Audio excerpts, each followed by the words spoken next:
शांति। ओम शांति। ओम शांति। 7/6/24 प्रातः मुरली। ओम शांति। बाप दादा मधुबन। मीठे बच्चे, तुम आपस में रूहानी भाई भाई हो। तुम्हारा एक दो से अति प्यार होना चाहिए। तुम प्रेम से भरपूर गंगा बनो। कभी भी लड़ना झगड़ना नहीं। प्रश्न है, रूहानी बाप को कौन से बच्चे बहुत प्यारे लगते हैं? उत्तर है, नंबर 1 जो श्रीमत पर सारे विश्व का कल्याण कर रहे हैं। नंबर 2 जो फूल बने हैं, कभी भी किसी को कांटा नहीं लगाते, आपस में बहुत बहुत प्यार से रहते हैं, कभी रूसते नहीं। ऐसे नहीं, बाबा कह रहे हैं कभी रूसते नहीं। ऐसे बच्चे बाप को बहुत बहुत प्यारे लगते हैं। जो देह अभिमान में आकर आपस में लड़ते हैं, लून पानी होते हैं, वह बाप की इज्जत गवाते हैं, वह बाप की निंदा कराने वाले निंदक हैं। ओम शांति। जैसे रूहानी बच्चों को अब रूहानी बाप प्यारा लगता है, वैसे रूहानी बाप को रूहानी बच्चे भी प्यारे लगते हैं, क्योंकि श्रीमत पर सारे विश्व का कल्याण कर रहे हैं। कल्याणकारी सब प्यारे लगते हैं। तुम भी आपस में भाई भाई हो, तो तुम भी जरूर एक दो को प्यारे लगेंगे। बाहर वालों से इतना प्यार नहीं रहेगा जितना बाप के, बाबा कह रहे हैं बाहर वालों से इतना प्यार नहीं रहेगा जितना बाप के बच्चों का आपस में होगा। तुम्हारा भी आपस में बहुत बहुत प्यार होना चाहिए। अगर भाई भाई यहाँ ही लड़ते झगड़ते हैं या प्यार नहीं करते, तो वह भाई भाई नहीं ठहरे। तुम्हारा आपस में लव होना चाहिए। बाप का भी आत्माओं से लव है ना, तो आत्माओं का भी बाप से बहुत लव होना चाहिए। सतयुग में सब आत्माएं एक दो को प्यारी लगती हैं, क्योंकि शरीर का अभिमान टूट जाता है। तुम भाई भाई एक बाप की याद से सारे विश्व का कल्याण करते हो, अपना भी कल्याण करते हो, तो भाइयों का भी कल्याण करना चाहिए। इसलिए बाप देह अभिमानी से देही अभिमानी बना रहे हैं। वो लौकिक भाई भाई तो आपस में धन के लिए, हिस्से के लिए लड़ पड़ते हैं। यहाँ लड़ने झगड़ने की बात नहीं। हर एक को डायरेक्ट कनेक्शन रखना पड़ता है। यह है बेहद की बात। योग बल से बाप से वर्षा लेना है। लौकिक बाप से सतुल वर्षा लेते हैं। यह तो है रूहानी बाप से रूहानी बच्चों को रूहानी वर्षा। हर एक को डायरेक्ट बाप से वर्षा लेना है। जितना जितना इंडिविजुअल बाप को याद करेंगे, उतना वर्षा मिलेगा। बाप देखेंगे आपस में लड़ते हैं, तो बाप कहेंगे तुम निधन के हो जाते हो। रूहानी भाई भाई को झगड़ना नहीं चाहिए। अगर भाई भाई होकर आपस में लड़ते झगड़ते हैं, प्यार नहीं, तो जैसे रावण के बन जाते हैं।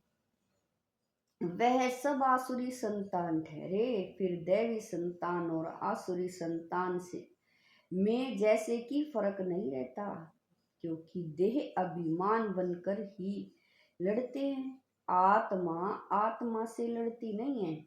इसीलिए बाप कहते हैं, मीठे मीठे बच्चे, आपस में लोन पानी नहीं होना।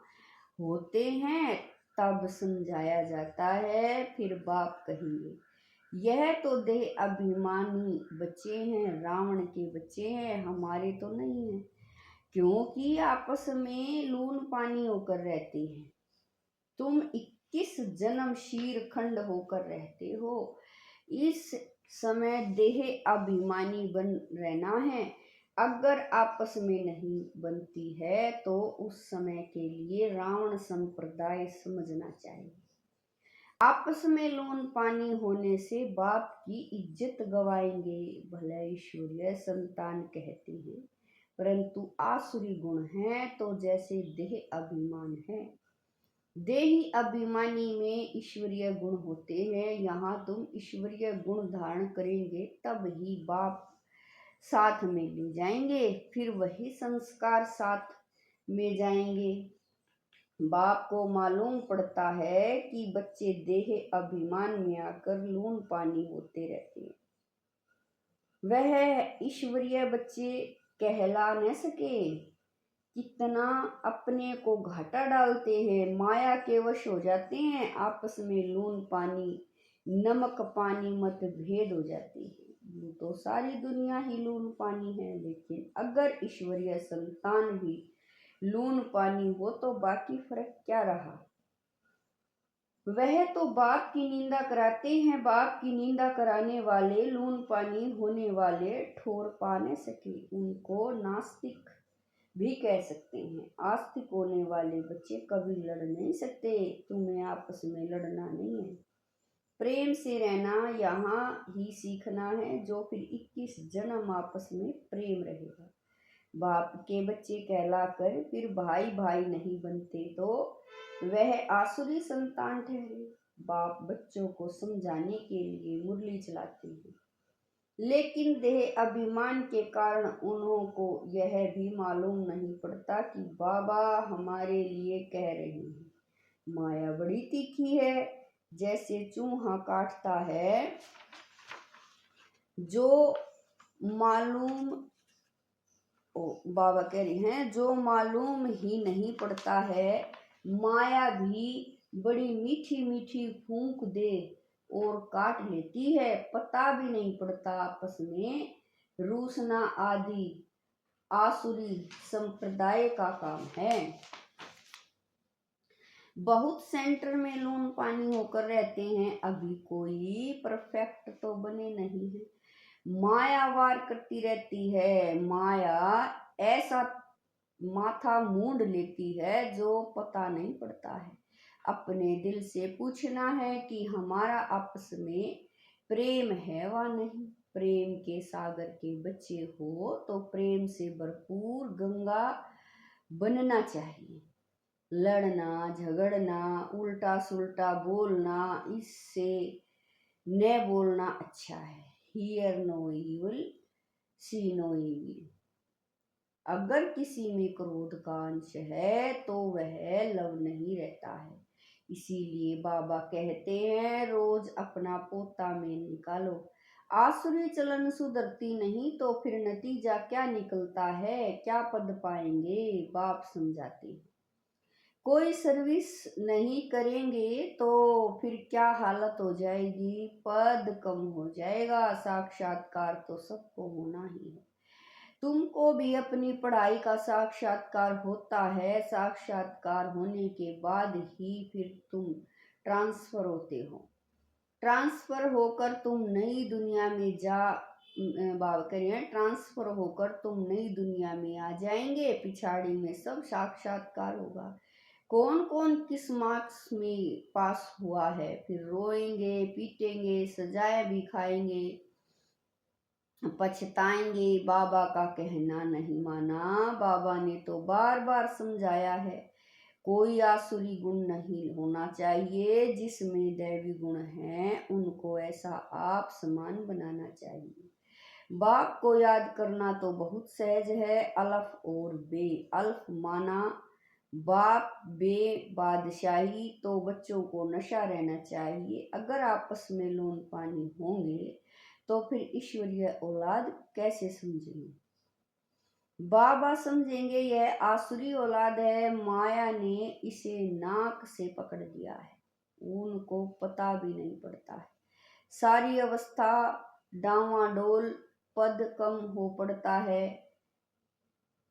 तुम बच्चों को उन्हें प्रेम से सिखलाने की कोशिश करनी चाहिए, प्रेम की दृष्टि देनी रखनी चाहिए। बाबा प्रेम का सागर है तो बच्चों को भी खींचते हैं ना, तो तुमको भी प्रेम का सागर बनना है। बाप बच्चों को बहुत प्यार से समझाते हैं, अच्छी मत देते हैं, ईश्वरीय मत मिलने से तुम फूल बन जाते हो, सब गुण तुमको देते हैं, देवताओं से प्यार है ना, तो वह अवस्था तुम्हें यहाँ जमानी है। इस समय तुमको नॉलेज है, फिर देवता बन गए तो नॉलेज नहीं रहेगी, वहां देवी प्यार ही रहता है, तो बच्चों को अब दैवी गुण भी धारण करने हैं।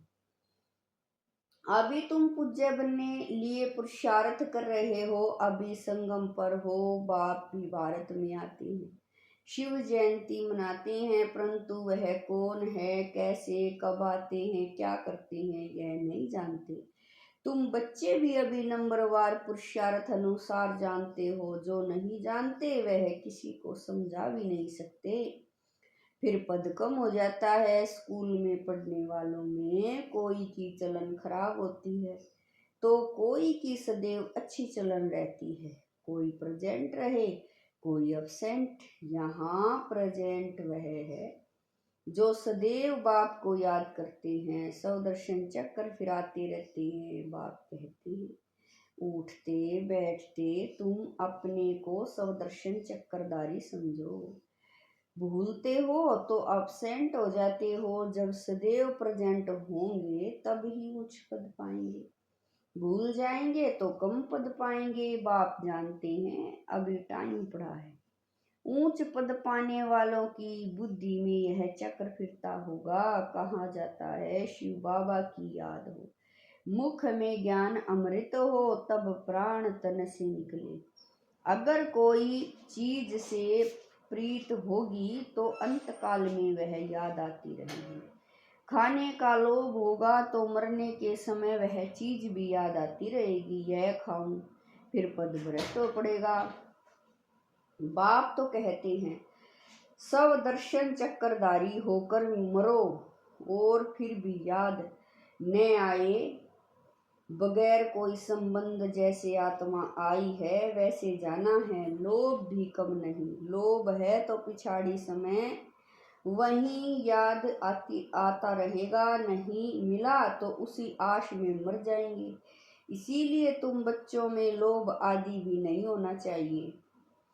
बाप समझाते तो बहुत है परंतु समझने वाले कोई समझे। बाप की याद को एकदम सीने से लगा दो, बाबा ओहो, बाबा बाबा बाबा मुख से कहना भी नहीं है, अजपा जाप चलता रहे। बाप की याद में कर्मातीत अवस्था में यह शरीर छूटे तब उच्च पद पा सकते हैं। अच्छा मीठे मीठे शकील दे बच्चों प्रति माता पिता बाप दादा का याद प्यार और गुड मॉर्निंग। रूहानी बाप की रूहानी बच्चों को नमस्ते। हम रूहानी बच्चों की रूहानी माता पिता बाप दादा को दिलवा जान शिकवा प्रेम से याद प्यार गुड मॉर्निंग नमस्ते ओम शांति। मेरे बाबा मीठे बाबा प्यारे बाबा लाख लाख शुक्रिया मेरे बाबा। धारणा के लिए मुख्य सार है, नंबर 1 प्रेम से भरपूर गंगा बनना है, सब के प्रति प्रेम की दृष्टि रखनी है, कभी भी मुख से उल्टे बोल नहीं बोलने हैं। नंबर 2 किसी भी चीज में लोभ नहीं रखना है, स्वदर्शन चक्रधारी होकर रहना है, अभ्यास करना है कि अंत समय कोई भी चीज याद न आए।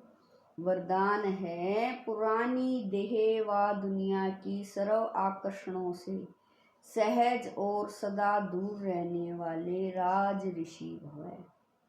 वरदान है पुरानी देह व दुनिया की सर्व आकर्षणों से सहज और सदा दूर रहने वाले राज ऋषि भव। राज ऋषि अर्थात एक तरफ सर्व प्राप्ति के अधिकार का नशा और दूसरे तरफ बेहद के वैराग्य का अलौकिक नशा। वर्तमान समय इन दोनों अभ्यासों को बढ़ाते चलो। वैराग्य माना किनारा नहीं, लेकिन सर्व प्राप्ति होते भी हद की आकर्षणों मन बुद्धि को आकर्षण में नहीं लाए। संकल्प मात्र भी अधीनता न हो, इसको कहते हैं राज ऋषि अर्थात बेहद के वैरागी। यह पुरानी देह व देह की पुरानी दुनिया, व्यक्त भाव, वैभवों का भाव, इन सब आकर्षणों से सदा और सहज दूर रहने वाले। स्लोगन है, साइंस के साधनों को यूज करो, लेकिन अपने जीवन का आधार नहीं बनाओ। साइंस के साधनों को यूज करो, लेकिन अपने जीवन का आधार नहीं बनाओ। मातेश्वरी जी के मधुर महावाक्य। देखो, मनुष्य कहते हैं कौरवों और पांडवों की आपस में कुरुक्षेत्र में लड़ाई लगी है, और फिर दिखलाते हैं पांडवों का साथी डायरेक्शन देने वाला श्री कृष्ण था। तो जिस तरफ स्वयं प्रकृतिपति है उसकी तो विजय जरूर होगी। देखो, सभी बातें मिला दी है। अभी पहले तो इस बात को समझो कि प्रकृतिपति तो परमात्मा है, श्री कृष्ण तो सतयुग का पहला देवता है। पांडवों का सारथी तो परमात्मा था। अब परमात्मा हम बच्चों को कभी हिंसा नहीं सिखला सकता है। न पांडवों ने हिंसक लड़ाई कर स्वराज्य लिया। यह दुनिया कर्म क्षेत्र है, जिसमें मनुष्य जैसा जैसा कर्म कर बीज बोता है, वैसा अच्छा व बुरा फल भोगता है। जिस कर्म क्षेत्र पर पांडव अर्थात भारत माता शक्ति अवतार भी मौजूद है, परमात्मा भारत खंड में ही आते हैं, इसीलिए भारत खंड को अविनाशी कहा जाता है। परमात्मा का अवतरण खास भारत खंड में हुआ है, क्योंकि अधर्म की वृद्धि भी भारत खंड से हुई है। वहां ही परमात्मा ने योग बल द्वारा कौरव राज्य खत्म कर पांडवों का राज्य स्थापन किया। तो परमात्मा ने एक आदि सनातन धर्म स्थापना किया, परंतु भारतवासी अपने महान पवित्र धर्म और श्रेष्ठ कर्म को भूल अपने को हिंदू कहलाते हैं। बेचारे अपने धर्म को न जाना, औरों के धर्म में जुट गए। तो यह बेहद का ज्ञान बेहद का मालिक खुद ही बताता है, यह तो अपने सब धर्म को भूल हद में फंस गए हैं, जिसको कहा जाता है अति धर्म गलानी, क्योंकि यह सब प्रकृति के धर्म है। परंतु पहले चाहिए सब धर्म। तो हर एक का सब धर्म है कि मैं आत्मा शांत स्वरूप हूँ। फिर अपनी प्रकृति का धर्म है देवता धर्म। यह 33 करोड़ भारतवासी देवताएं हैं, तभी तो परमात्मा कहता है अनेक देह के धर्मों को त्याग करो, सर्वधर्मानि परित्यज्य। इस हद के धर्मों में इतना आंदोलन हो गया, तो अब इन हद के धर्मों से निकल बेहद में जाना है। उस बेहद के बाप सर्वशक्तिमान परमात्मा के साथ योग लगाना है। तो सर्वशक्तिमान प्रकृति पति परमात्मा है, न कि श्री कृष्ण। तो कल्प पहले भी जिस तरफ साक्षात प्रकृति पति परमात्मा थे, उसकी विजय गाई हुई है। अच्छा, ओम शांति।